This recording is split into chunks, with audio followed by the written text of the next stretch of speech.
Olá, pessoal, tudo bem? Espero que sim. Vamos começar mais um episódio do Podcast Max, o podcast da Inset Max, que hoje vai falar sobre escorpiões tão temidos aí. E para a gente bater esse papo, a gente vai receber aqui o Marcos Takeaki, nosso gerente geral. Tudo bem, Marcos? Oi, Letícia, tudo bem? E você? Como é que você tá? Tudo jóia também, Marcos. E Então tá bom. temos uma convidada especial também, né? Sim, hoje com certeza a gente tem, se não for a pessoa que mais entende de escorpião no Brasil, é uma das que mais entende, é a Cibele. Oi, Cibele, tudo bem? Como é que você tá? Se apresenta aí pra nós, por favor. Ei, Marcos, ei, Letícia, estou bem, e vocês? Bem Tudo também. certo. Bom, eu sou Cibele, médica veterinária, especialista em controle e manejo de vetores e pragas urbanas. E aí, quanto tempo de estrada, Cibele? 18 já. 18 anos. E aí é só um pouquinho de tempo, né, Marcos? Pouquinho, né? Acho que nem vai render programa bom, né? A Cibele já é maior de idade, né, em relação a controle de pragas, né? Com Eu conheço certeza. a Cibele há muitos anos também, eu venho acompanhando o trabalho dela, assim, é uma profissional bastante competente, faz tudo com muita dedicação, muito amor aí à profissão. Parabenizar você, Cibele. Mas ó, hoje você tá nas mãos da Letícia, a Letícia vai te fazer um monte de perguntas aí. Fica à vontade. No finalzinho eu vou meio que assim, jogar um pouquinho de água na fogueira, falar sobre mitos. Acho que não existe quase nenhum em relação ao escorpião, né? Mas vamos lá. Tá certo, Sibeli. Bom, vamos começar com a seguinte pergunta: escorpiões, que bichos são esses? Então, sou muito suspeita para falar desse bicho, né? Eu acho um bicho muito interessante e a gente precisa aprender muito sobre ele. Como o Marcos falou, tem muitos mitos mesmo e ainda tem muitas coisas a serem descobertas. E quando se trata de controle de pragas, é super importante que a gente conheça bem a biologia e o comportamento da praga que a gente vai controlar. E com o escorpião não pode ser diferente, porque ele tem muitas particularidades, desde anatômicas até comportamentais, que têm uma ligação muito importante com o controle. Então a gente precisa conhecer bem esse bichinho. E fala pra gente, Sibeli, quais são essas características, sejam elas aí morfológicas, sejam elas comportamentais, para a gente adentrar mesmo no assunto e até ficar mais claro sobre algumas informações relevantes sobre o que hoje também é uma praga urbana, né? Sim. Então, com relação ao controle, né? A gente tem que lembrar que ele tem um corpo segmentado, uma cauda muito flexível, então isso permite a ele se esconder nos mais diferentes locais. A gente tem encontrado escorpiões nos locais mais inusitados, né, por causa disso. Então a anatomia dele permite. Ele tem alguns órgãos sensoriais importantíssimos que conseguem identificar a presença do produto químico que tem uma ação irritante, né? São os quimiorreceptores. Então, ele tem ventralmente o pente, que é um desses órgãos, ele tem pelos nos pedipalpos, que a gente chama de tricobótris, que também tem esses quimiorreceptores, e essas estruturas também nas quelíceras, que ele utiliza para se alimentar. Então, qual que é a importância disso? Escolher bem um princípio ativo e uma formulação para fazer o controle de forma responsável. Porque se você escolhe um produto que tem uma ação irritante, ele percebe, né? Isso vai fazer com que ele saia do abrigo, a gente fala desalojar, e isso também aumenta o risco de acidentes, porque o escorpião, quando ele percebe algo perigoso no ambiente, ele levanta a cauda, né? Fica fazendo aquele movimento tentando ferroar, porque na verdade ele está se sentindo ameaçado, ele identifica um perigo. Eu até falo, né? O produto químico pode representar um perigo para ele nessa situação. Então, a gente precisa escolher com bastante responsabilidade o princípio ativo e a formulação para fazer o controle dele. Certo, perfeito, Cibele. Bom, você falou aí da importância da escolha do produto correto para fazer esse combate. Eu queria que o Marcos falasse para a gente com relação aos nossos produtos, né, Marcos? Porque muito se diz aí, não existe produto que mate escorpião, quando na verdade existe. E aí eu queria que você falasse um pouquinho, né, de maneira geral aí sobre os produtos da Inset Max e que existem sim essas possibilidades de se fazer o controle, né? Sim. Esse conceito que a Cibele explicou para nós, né, dele ter essa capacidade de perceber algum perigo no ambiente, e aí a gente está falando também de produtos químicos, né, estão muito relacionados ao tipo de ingrediente ativo e ao tipo de formulação, né? Então, quando a gente vai escolher um produto para controlar o escorpião, a gente tem que selecionar aqueles produtos que têm uma irritabilidade menor, né? São aqueles produtos que não causam irritação e que, assim, por dizer, tem esse efeito desalojante, né? Então, ou seja, o inseto ou a praga que entrar em contato ou perceber, ele acaba saindo do ambiente que ele estava lá protegido, de uma fresta, de uma fenda. E no caso do escorpião, ele pode pôr em risco, né, alguma pessoa que esteja ali no ambiente, né? Então, assim, nós temos vários produtos que podem ser utilizados para controle de escorpião, tá? Então, começando pelas formulações, a gente tem que usar formulações que não tenham essa capacidade de desalojar. Ou seja, concentrado emocionável a gente não usa para controlar escorpião, que são aqueles que têm cheiro de querosene, cheiro de solvente muito forte. Eles propiciam uma ação mais rápida, muitas vezes, no inseto, porém, eles têm essa ação desalojante, essa ação irritante, que, se associada a um princípio ativo que tem essa característica, principalmente os piretroides, né, que eles têm a presença de um radical, né, que se chama ciano, que promove essa irritação, isso realmente pode ser uma bomba do ponto de vista de risco, né? Então, a gente deve evitar produtos concentrados emocionáveis e produtos à base de piretroides. Porém, a gente tem formulações e piretroides que são interessantes para o uso e controle de escorpiões, que é o caso da bifentrina, onde a gente tem o Spurion em diversas formulações, a gente tem o SC, o WG, e a gente tem o Trimax também, né, que tem a presença de bifentrina, e a gente pode usar também produtos que a gente chama de microencapsulados, né, que protegem o princípio ativo, então minimizam essa característica de irritação, de irritabilidade, que é o caso do Demax 25CS e Demax 100CS, que são produtos microencapsulados à base de lambda-cialotrina. Então a gente tem vários produtos que podem ser utilizados para controlar escorpião.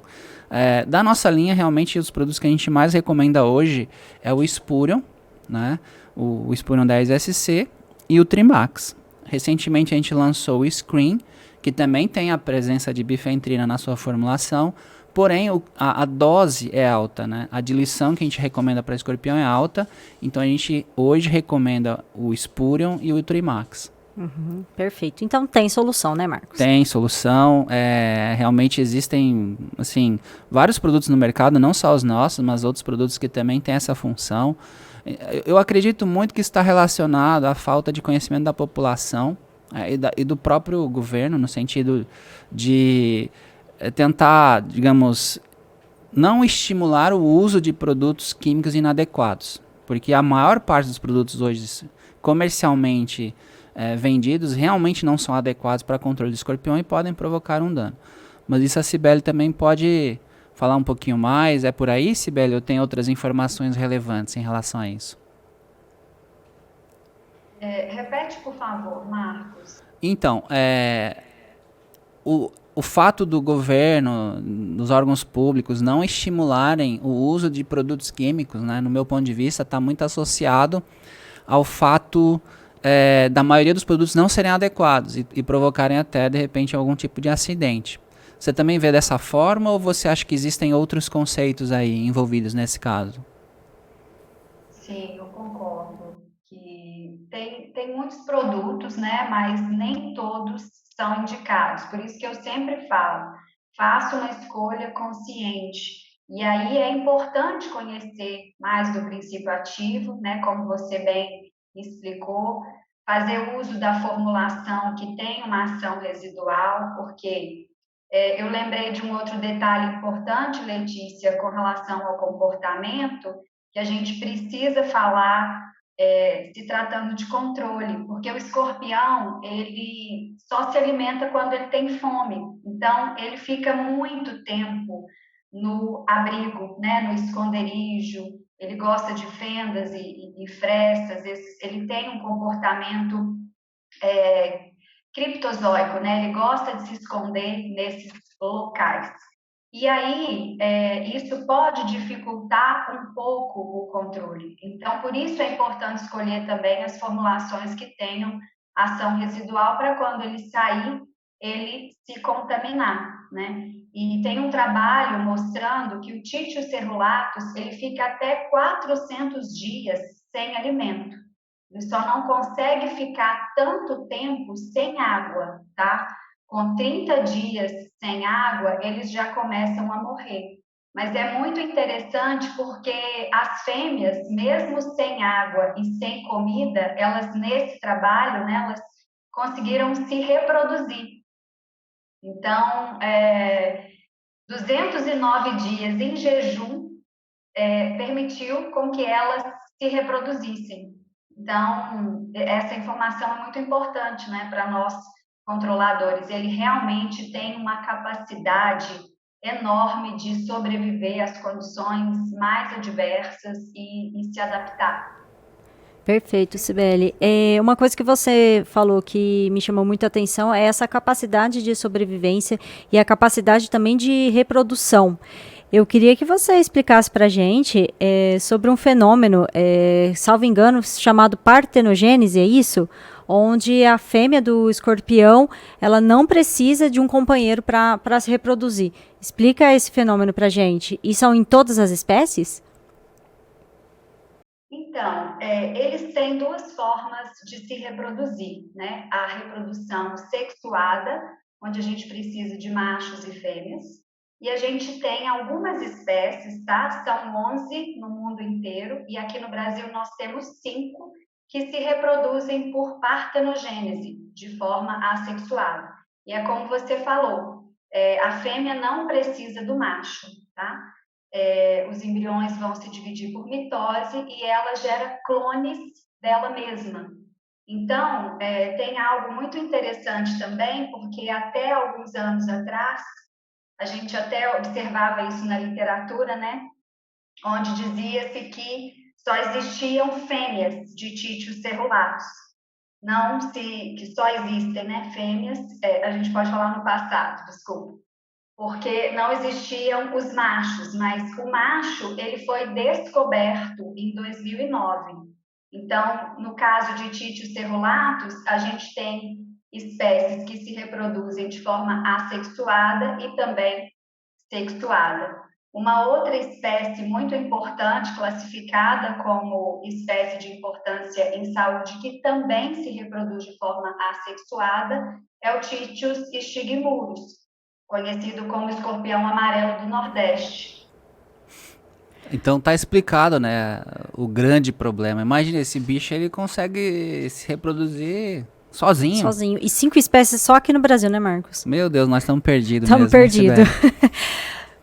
E o potencial reprodutivo é muito grande, né? E ela vai ter 2 a 3 gestações por ano, com até 25 filhotes. É uma média de 18 a 20, 25. Então, ela se reproduz muito. E aí a gente tem que lembrar que por ser uma espécie oportunista, né, que se adapta muito facilmente, onde ela chega, ela vai colonizar, né? Ela permanece ali e passa até ser parte daquela fauna, né? O Titius cerulatus, a gente classifica ele como espécie exótica invasora. Ele já conseguiu chegar, ele saiu daqui de Minas, né? E conseguiu chegar em todas as regiões do Brasil, inclusive região norte. Já há registro do Titius cerulatus em Rondônia. Então, essa questão da reprodução assexuada também permitiu isso, né? Essa distribuição geográfica tão ampla. É verdade. Só um indivíduo ele acaba tendo a capacidade de colonizar, né, outras regiões. E isso é bem verdade, né, Cibele? Até alguns anos atrás a gente ia dar palestra de treinamento de operador lá no Rio Grande do Sul, por exemplo, e a gente não precisava nem falar de escorpião porque não tinha, né? Agora já tem, né? Sim, desde 2001, né? O Títio Serrolatos chegou lá e, e aí temos histórias para contar, né, Marcos? Bastante. Títio Serrolatos chegou lá em 2001 no Ceasa. Ele foi levado daqui do Sudeste para lá. E é interessante porque todos os bairros em volta, né, do Ceasa têm ocorrência dele e ele já colonizou o Rio Grande do Sul. É impressionante. Esses dias eu estava no Rio de Janeiro, sabe? E eu tinha para mim que no Rio de Janeiro, na cidade, não tinha escorpião. E realmente a gente percebe pelos nossos trabalhos, pelas nossas andanças, né? Mas eu fui ali na Serra, em Itaipava, e tem muito escorpião lá. Muito, muito. Agora eu fico me perguntando por que ele não vai até a cidade pegar uma praia? É. Mas, assim, não se falava, né? Eu, quando comecei também, a gente sempre, né, via o escorpião lá, falava dele às vezes, mas não como hoje. Hoje os números de acidentes, eles aumentam a cada ano. Existem épocas de maior ocorrência, sim, mas quando você compara de um ano com o outro, elas estão aumentando muito, né? A gente tem muitas variações de temperatura, umidade, climáticas, né? E isso também é um fator que faz com que tenha essa ocorrência tão grande, né? E nos centros urbanos, a gente observa isso facilmente e aliado a isso tem a questão também do principal alimento dele, né? Que são as baratas. Se você for olhar, em todo local você tem lixo acumulado, terreno baldio, ambiente propício para o desenvolvimento dele, para o esconderijo, e aí se tornou esse problema já irreversível. Certo. O negócio vai ficar cada vez mais feio, então, pelos vistos, né?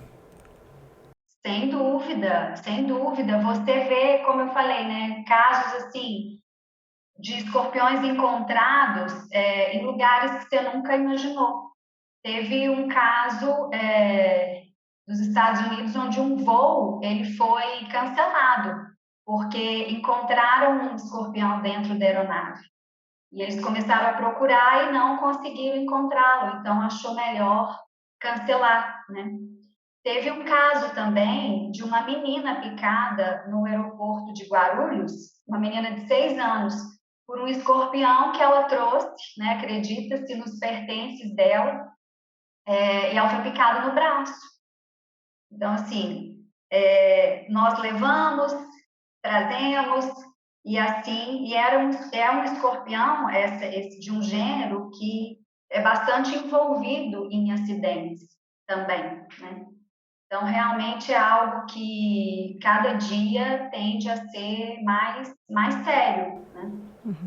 É uma coisa muito preocupante, porque no fim das contas nós também somos muito responsáveis por isso. Muito não, na verdade, acho que somos os principais, né, Marcos? Porque além da gente levar esse escorpião, às vezes, seja numa caixa, seja numa bolsa, a gente, até a Cibele pode confirmar para nós somos responsáveis pelo lixo acumulado, por não, ou às vezes não armazenar muito bem esse lixo, onde atraem as baratas, e aí vem os escorpiões, né? A gente tem uma responsabilidade muito grande quanto a isso, né? E, Cibele, um ponto que me chamou muita atenção foi esse último caso que você comentou no aeroporto e da picada, né, do escorpião nessa criança. Eu queria que você me falasse um pouquinho sobre o grau de letalidade desse escorpião, né? Se existe um mais venenoso que o outro e se pessoas com comorbidades, né, além de crianças e idosos, se elas estão mais sujeitas a, de repente, irem a óbito. O que que você me fala quanto ao grau de letalidade desse escorpião e de suas variadas espécies? Sim. Bom, Letícia, são muitas as espécies, né? No mundo inteiro é uma média de 1.600 espécies. Aqui no Brasil, a gente tem mais de 130 gêneros que são importantes. E dentre eles, a gente tem de 25 a 30 espécies que são de importância médica, né? Ou seja, que vão causar acidentes. E aí, você perguntou, né, sobre duas coisas, a questão da toxicidade, que eu vou explicar, e a questão dos acidentes, eles são mais graves realmente quando envolve idosos e principalmente crianças, tá?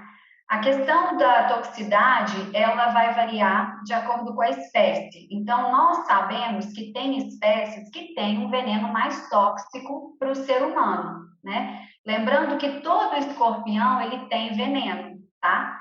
Porém, nem todo veneno é tóxico. Então, às vezes, a pessoa é picada, mas ela não precisa tomar o soro, né?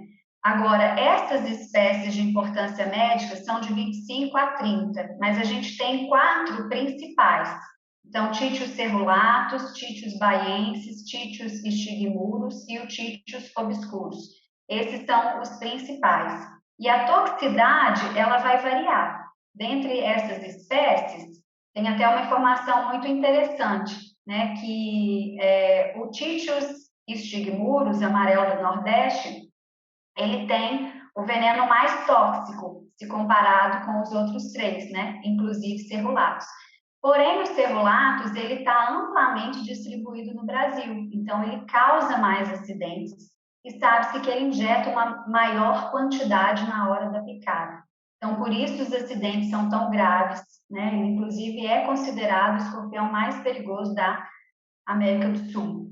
Agora, essa toxicidade, ela também é muito variável, né? Ela varia entre machos e fêmeas, entre indivíduos, entre filhotes de uma mesma prole em vários estágios de desenvolvimento.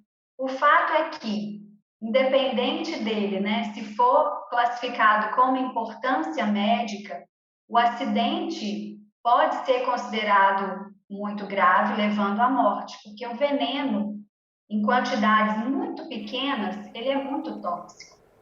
Sibeli, agora eu vou antecipar aqui. Por favor, Marcos. É verdade que quanto menor o escorpião, aí é a questão dos mitos, tá? Quanto menor o escorpião, mais perigoso ele é, mais venenoso, mais tóxico é o veneno dele?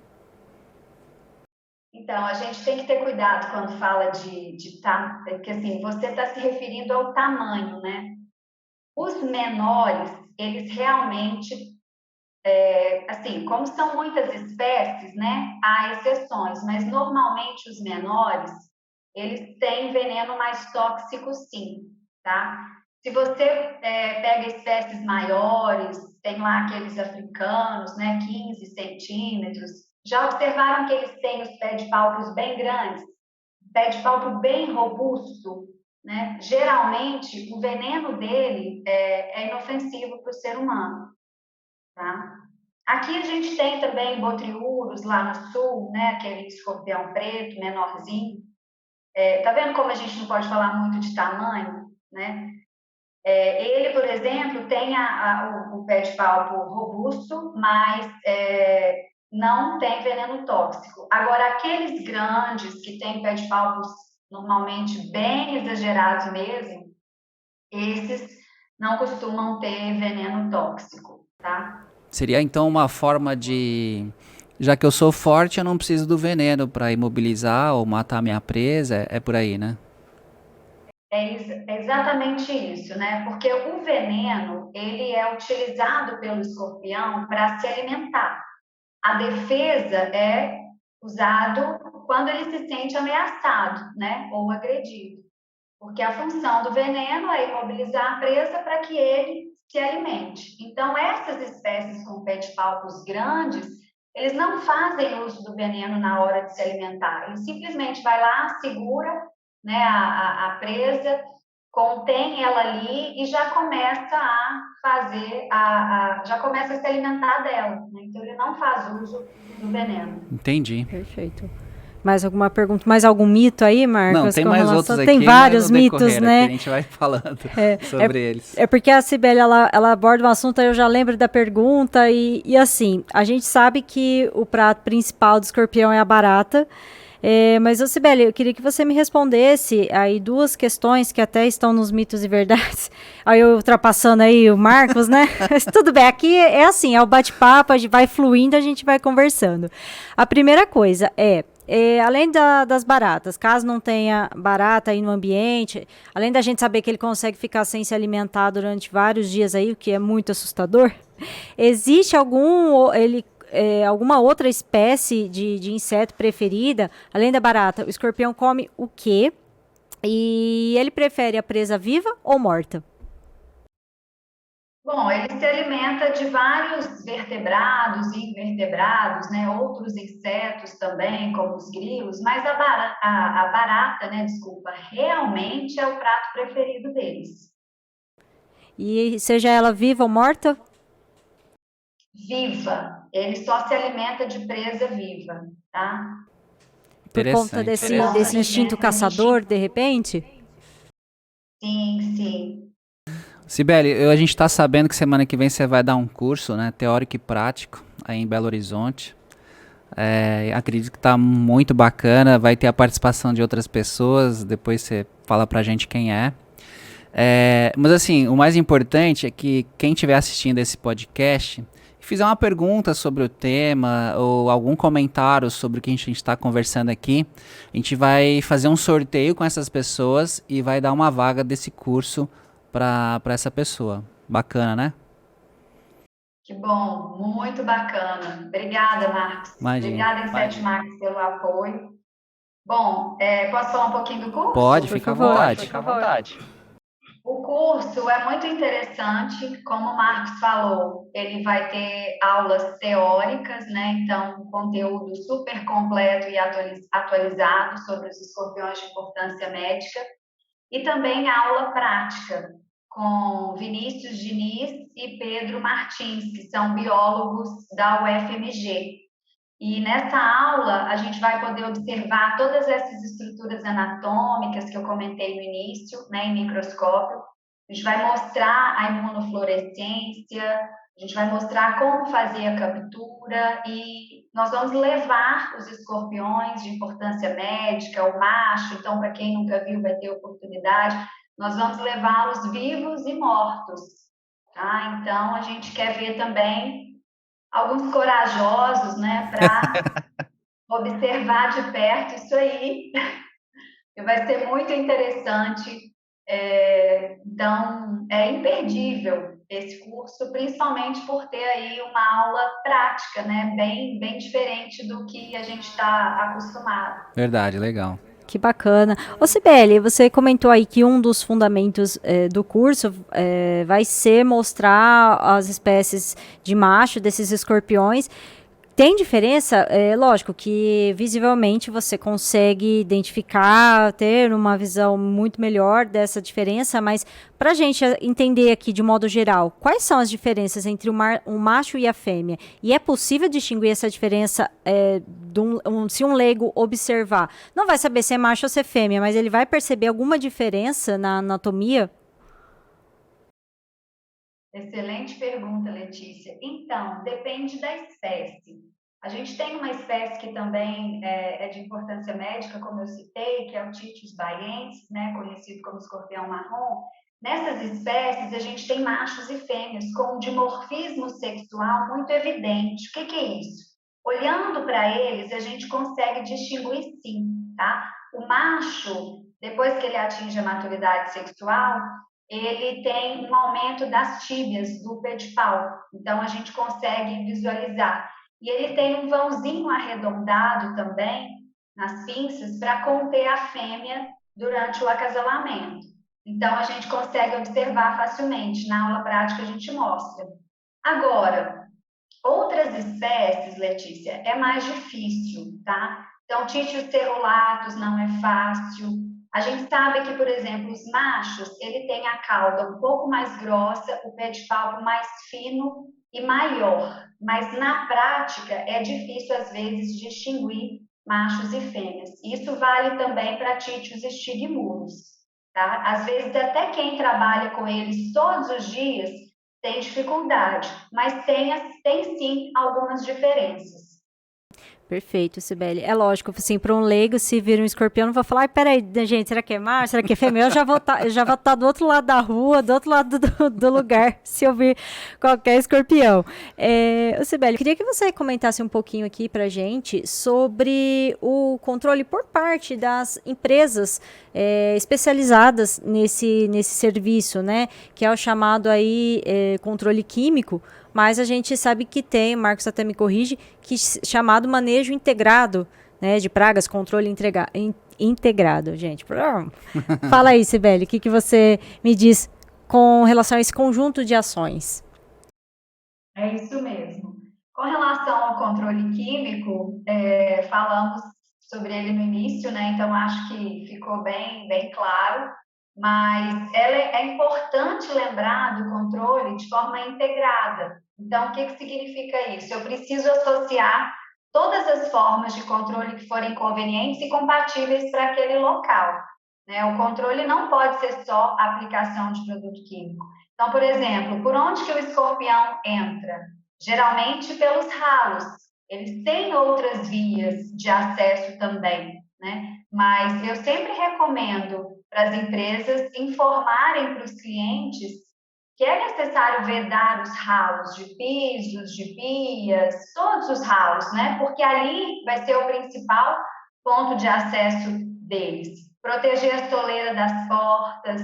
Então, se você tem área externa que favorece o esconderijo deles, né? Como você mesma citou aí, às vezes tem jardins, acúmulo de muito material, que favorece, né, a ocorrência dele. Então, eu preciso vedar essas portas, instalar barreiras físicas mesmo, né, para impedir a entrada deles.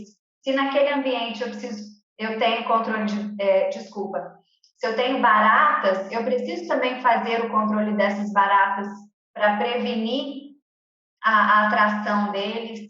Então, tudo que for conveniente e compatível para aquele local, eu preciso implantar ali, tá? A gente tem que ter sempre essa visão do controle de forma integrada, porque eu não posso ter um foco só na praga, mas sim no ambiente, né?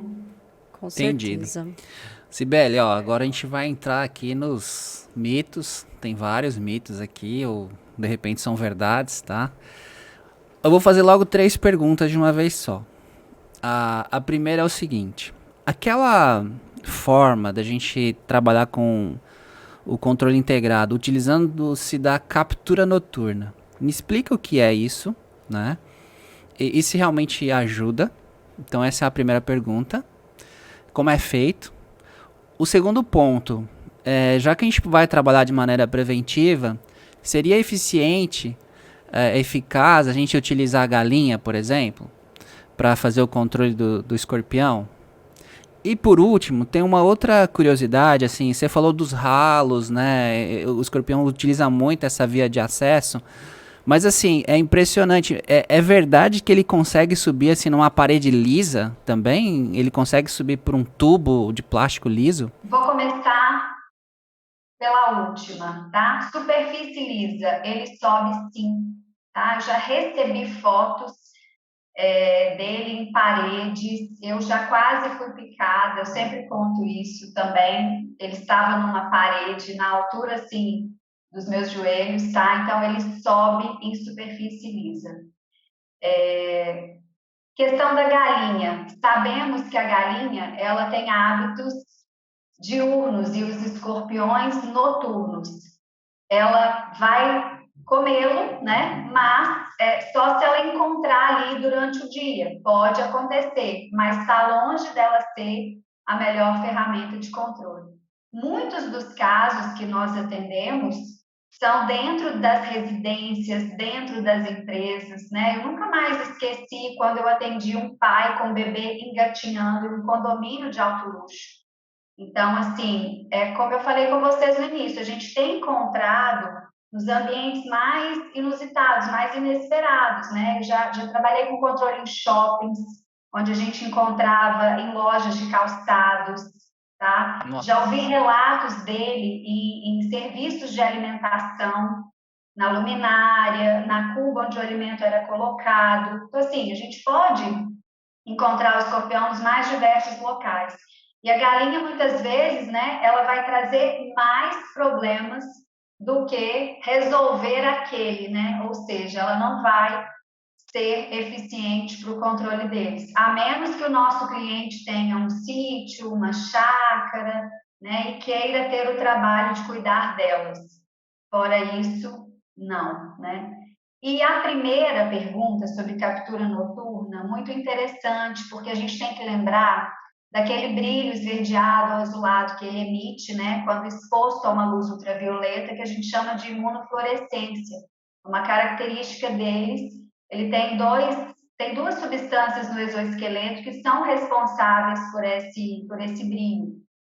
E a captura noturna, embora ela seja trabalhosa, ela é eficiente, né? Tem alguns lugares onde o controle químico ele não é permitido ou há restrições, né? E aí algumas empresas fazem. Claro que depende de pessoas, você fica ali horas e horas, né? Como eu falei, é trabalhoso, mas a captura noturna, ela se mostra eficiente. Tem até um trabalho mostrando a diferença da captura diurna para noturna, né? Porque como ele tem esse comportamento noturno, então à noite a gente consegue capturar muitos escorpiões.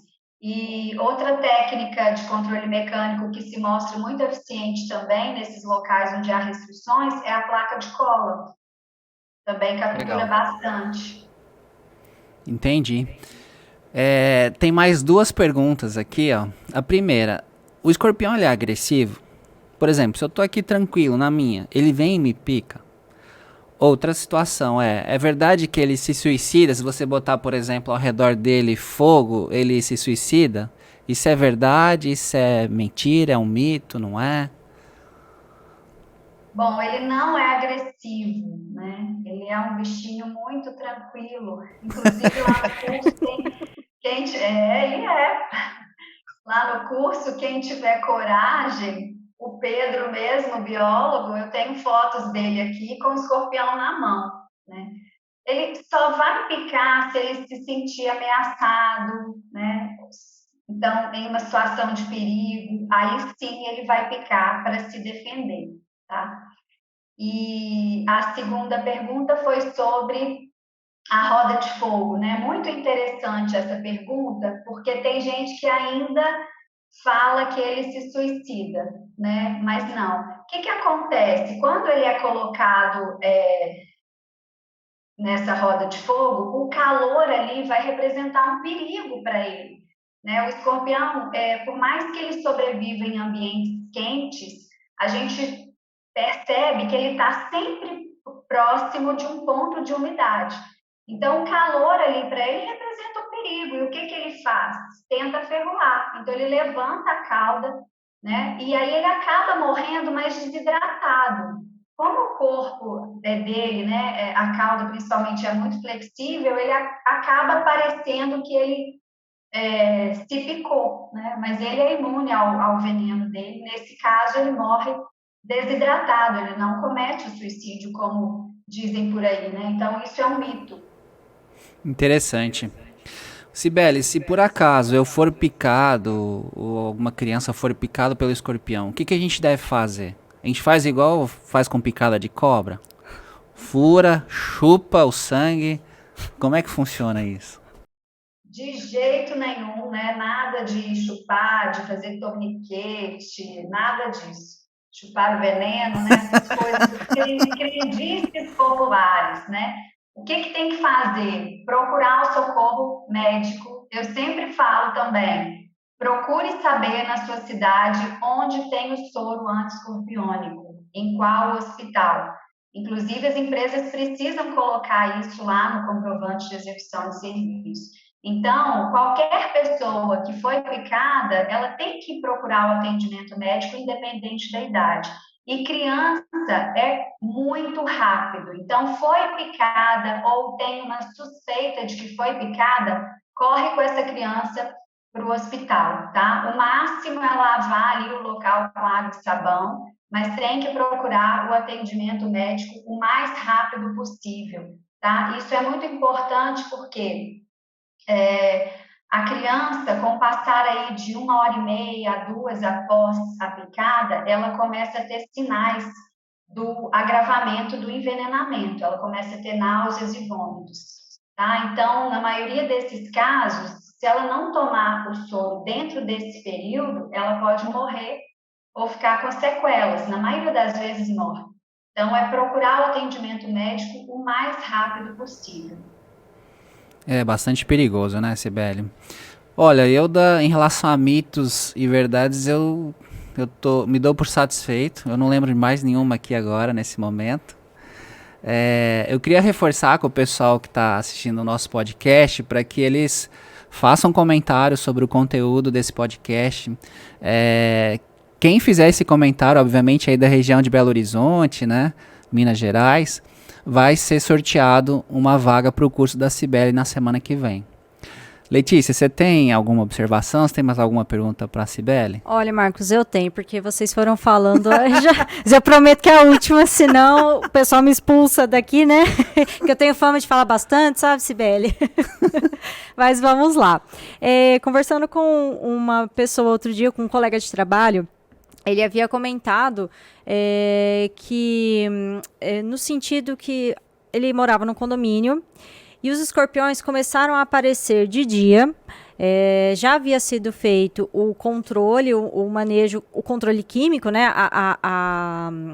O serviço periódico mesmo de controle, de passar os produtos e tudo mais. E esses escorpiões, eles estavam aparecendo de dia meio que esquisitos, assim, meio que desnorteados e tal.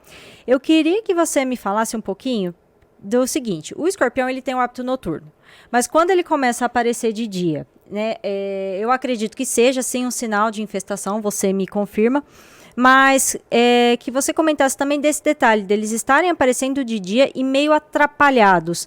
Essa substância química pode atrapalhar, né? Pode fazer com que o escorpião não distingua mais noite de dia, enfim. Eu estou te fazendo essa pergunta porque foi o que a empresa controladora de pragas passou para essa pessoa e eu queria que você me falasse. Bom, várias coisas dentro dessa pergunta. Vamos ver se eu vou conseguir lembrar. Eles têm hábitos noturnos, algumas espécies, hábitos diurnos, mas eu tenho ouvido muito relatos da ocorrência deles durante o dia, tá? Então, isso está sendo comum. Eles vão sair mesmo do abrigo. Nós não temos como controlar, né? São seres vivos, então, na hora que ele entende, ele já sai do abrigo. É possível, sim, ocorrer. Agora, quando você fala sobre a forma como ele estava, possivelmente ele estava com sinais de letargia. Ele tem alguns comportamentos diferentes quando ele está intoxicado, mas aquela dosagem não foi suficiente para causar a morte dele, tá? Ele tem alguns comportamentos diferentes, a gente pode observar isso. A gente sempre fala da importância de obedecer a dosagem para os escorpiões, né, que consta no rótulo. São dosagens normalmente maiores, que, por exemplo, para o controle de uma barata, por ser um aracnídeo, né? E se você usa subdosagens, muitas vezes ele se recupera, tá? E aí ele vai apresentar esses comportamentos. Então, pode ser que tenha ocorrido isso. Uhum. Perfeito, Cibele. Então, tá esclarecida aqui a minha dúvida. Bom, Marcos, você também, né, depois dessa lista grande de mitos e verdades, acho que Todas as nossas perguntas foram sanadas. Tudo esclarecido. Então eu tenho mais é que agradecer aí a Cibele por ter aceitado o nosso convite, pela disponibilidade aí de responder as dúvidas. E a gente já deixa aqui as portas abertas para futuros podcasts, porque é um tema interessante e com certeza, né, Marcos, vão surgir outros temas aí oriundos dos escorpiões que realmente são pragas perigosas, né, mas que a gente tem que ter o conceito e a conscientização de que dá para se controlar. Sim, né? Exatamente. Não só de escorpião, mas a Cibele tem muita experiência com outros assuntos também. Esse podcast vai ao ar uma vez por semana, Cibele, então não vai faltar oportunidade para a gente voltar a conversar, tá bom? Muito obrigado por tudo e semana que vem vai ser um sucesso o curso aí, tá? Se Deus quiser. Eu que agradeço a você, Letícia, a equipe de marketing. Muito obrigada mais uma vez à Inset Max. Foi um prazer participar desse podcast e estou sempre à disposição. Obrigado, Cibele. Obrigada, Cibele. Bom, pessoal, é isso. Estamos finalizando mais um episódio e continuem ligados aqui no nosso canal do YouTube, porque semana que vem tem muito mais. Até mais. Tchau, tchau, gente. Obrigado, viu? Tchau, Cibele. Tchau, obrigada.